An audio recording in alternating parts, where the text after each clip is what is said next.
Para sa appointment, click mo yung biometric enrollment, apply. Hanap ka sa malapit sa iyo kung saan gusto mo magpa-biometric. Kailangan mo ng tiyaga at pasensya kasi fully book na para makakuha ka ng slot. Isang maganda at mapagpalang araw sa inyong lahat. Paano ba mag-register ng biometric appointment o biometric enrollment para sa update ng ating civil IDs dito sa bansang Kuwait? Dahil ipinatupad na at nagbigay na sila ng deadline, kaya kailangan mo nang ipa-update ang iyong civil IDs. Kung paano mag-register, panoorin mo ito hanggang sa dulo at madali lang. Pero bago natin umpisahan, ako pala si Ronnie, isang OFW dito sa bansang Kuwait. Pasupport naman ang channel ko, Ronnie Motilla Vlogs. Like, share, and subscribe. Here we go. Umpisahan na natin.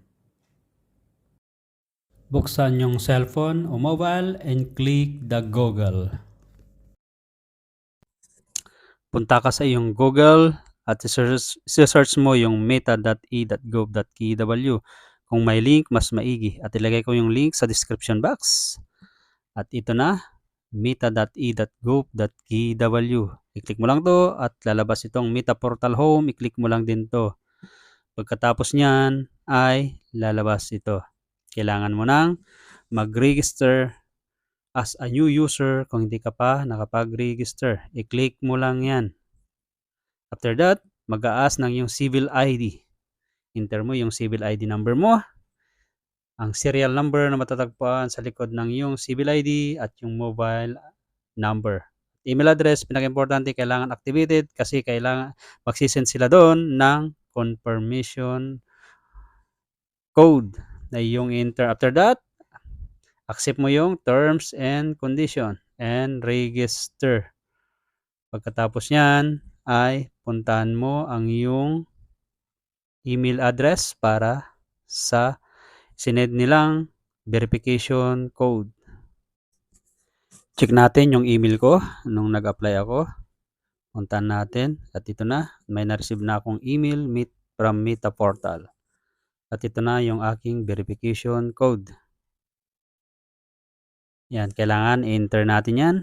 At pagka-enter mo, ay ito na yung lalabas. Yes, andito na tayo. Yung tatlong guhit sa taas, i-click mo lang yan. At lalabas yung appointment search at my appointment. Appointment search muna tayo. Maglo-loading. Then after that, dito na siya at hanapin natin yung scroll down mo para hanapin natin yung Ministry of Interior. Pagkatapos niyan, i-click mo yung service categories. After that, service categories, andin na tayo. Hanapin mo naman yung General Department of Personal Identification. Click mo yung services. Pagkatapos yan, andito na tayo sa bandang ibaba. Makikita mo yung biometric enrollment. I-click mo lang yung apply. After that, andito na yung mga site, kung lugar kung saan ka pwedeng magpa-appointment. So, hanapin natin kung saan ako nagpa-appointment. Doon sa may Asima Mall kasi yun ang malapit sa akin. Click mo yung apply. Pero fully book na siya as of 10 March. Sa 11, tignan natin. Fully book na rin. Isang araw lang yung mga to kasi Ramadan na. Fully book din. At hanggang 14 ay fully book na. So, mga kabayan, ang hirap ngayon kumuha ng appointment. Ngayon ito kapag may slots, ang kulay nito ay green. I-click mo lang yan. Pagkatapos niyan ay i-confirm mo at makaka-receive ka ng QR code. At the same time, marireceive mo rin sa iyong email. So, itry natin sa iba. mag-search kung may bakante pa. Dito tayo ngayon sa Personal Identification Department for companies at JARA. Apply.